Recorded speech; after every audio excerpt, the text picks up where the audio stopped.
This is the entrance to Emma Wood State Beach Campground.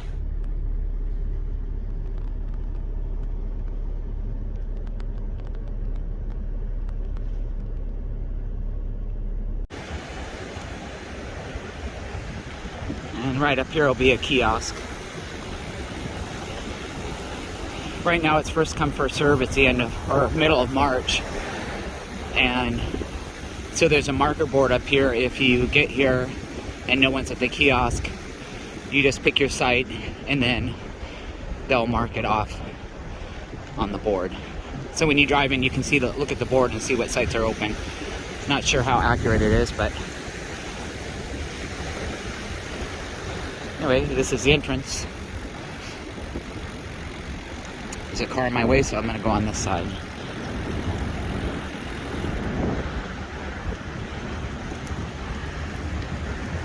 This is literally how close I am to the water. Maybe 30 feet?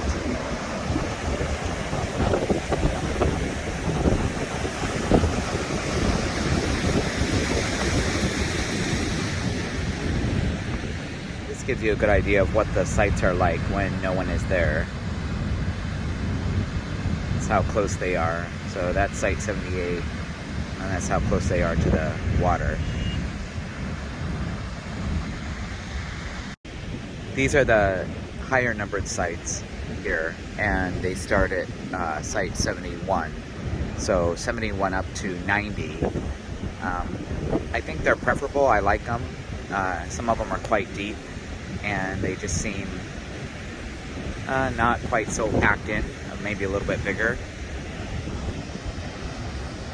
You're going to pass by this area. These are all along the sea cliff here, or seawall, not sea cliff, but these are also sites as well. But if you get one of these, you're going to be blocked by the wall, so not recommended. Let me get the site numbers for these. Also, this area is totally not level, so I don't know if you can see, but I have a slope here. It's flat here, but just not wide enough for your RV. And then there's some potholes and that sort of thing. So I don't recommend this area. It looks like the seawall area starts at site 60 and then goes on up to site 70. So 60 to 70, you're going to be in this area here, parallel with the wall blocking you. Actually, that seawall area starts at 61. This is a turnaround area right here.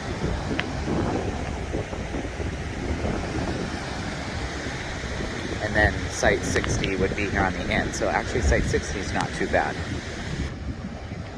And then you can tell these are all a little bit shorter. Nice spots. Short pads, so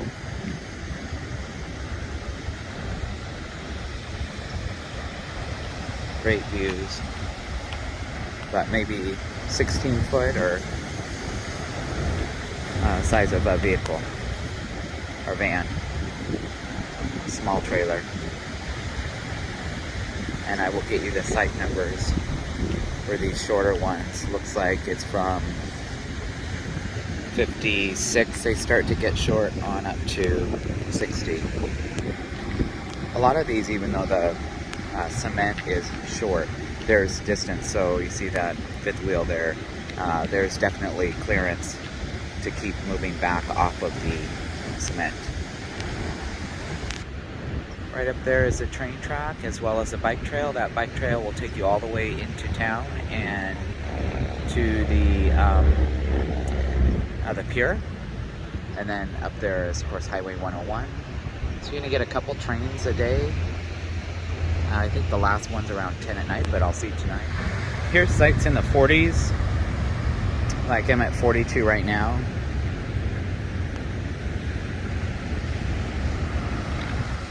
They can handle a fairly long RV or fifth wheel. Again, I like the sites that are in the higher numbers. I don't know, they just seem a little bit, almost like you're right on the water. These have a little bit more beach and then some shrubbery there. Keep in mind, if the campground is full, it's going to be you know, this close to each other. So the view is really great if you can get an end spot, or if you have a little bit further distance like this, or you can pull back in further than your neighbor. But also your view is mostly out the back. These here are sites up to site 30, like 28, 27, 26, and 25. Quite short, so if you get 25 right here, it's really short. Just keep that in mind. Site 23 is right on the road, but it is at the end of this little turnaround area. It's a parallel spot. It's actually not bad,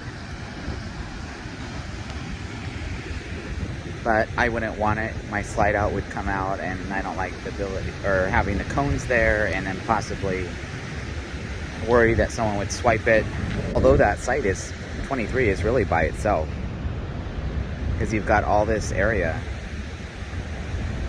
with no one, and then there's this long stretch right here.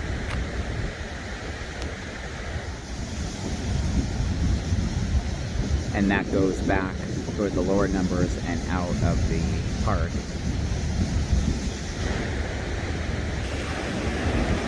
This is a good example of what the beach is like here. It's rocky, so you know, it's not really like a layout on the sand beach. In the lower numbers, there's some beach and sand area, but you're gonna get this throughout all the campsites to the very end. This area of road, obviously when it's high tide or big waves, you know, splashes over this area of road. Kind of a narrow area of road right here.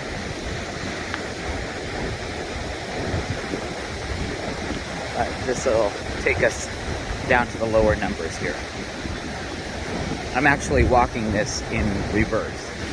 I'm headed towards the entrance walking this way.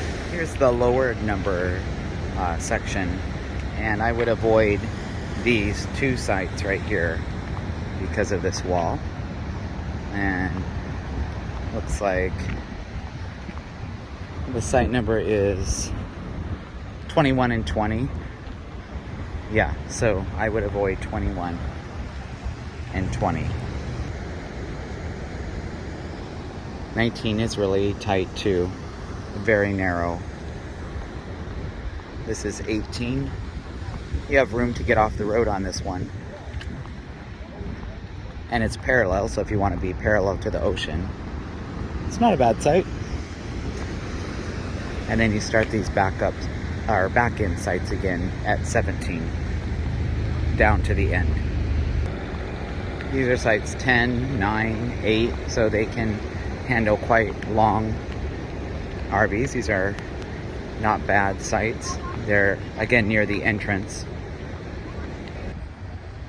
5A and 5B is kind of a cool site because they're like that. So if you're with friends or a group, one's parallel and then the other, so your entertainment area from both RVs is facing each other. Kind of nice. And then we're down to site 4.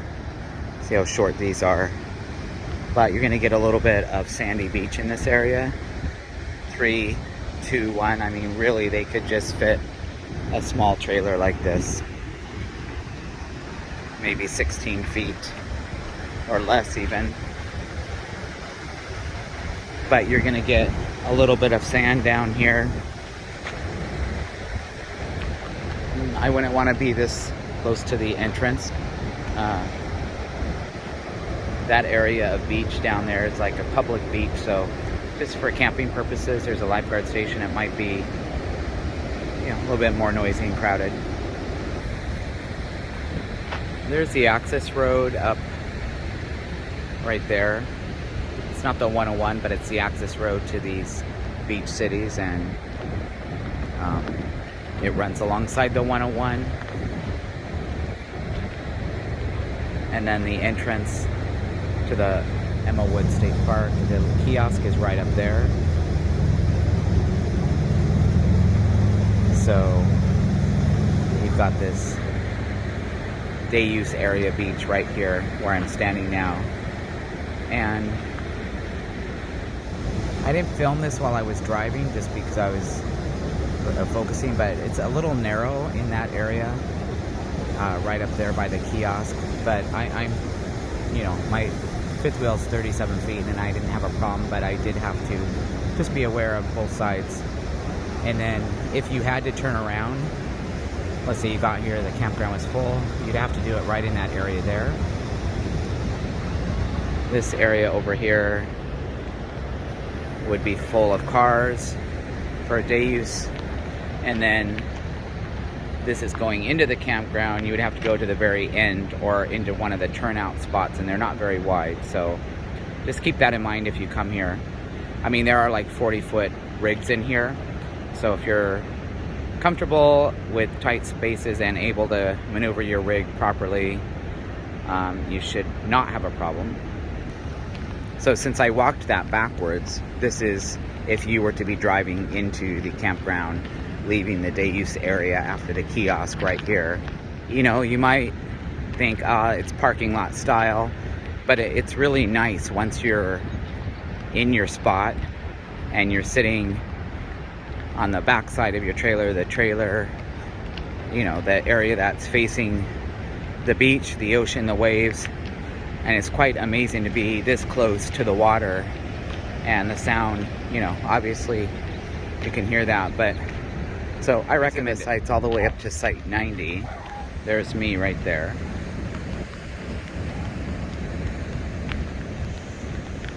I like my site because it's nice and wide.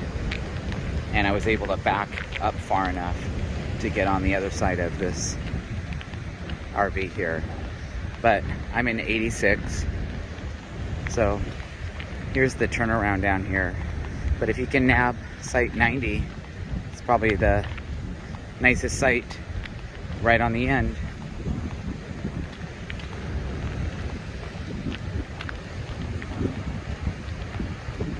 That would be a perfect spot. So it can fit quite a big rig, and you have this view here. Here's the turnaround. I think I measured it on Google Maps. I think it's about 30 some feet, so quite tight to turn around in. Okay, here I am. This gives you an idea. Here's the fire pit, but this gives you an idea of the space I have. You know, you are looking right at another RV, but I was able to back in far enough. This is the back of my trailer right here.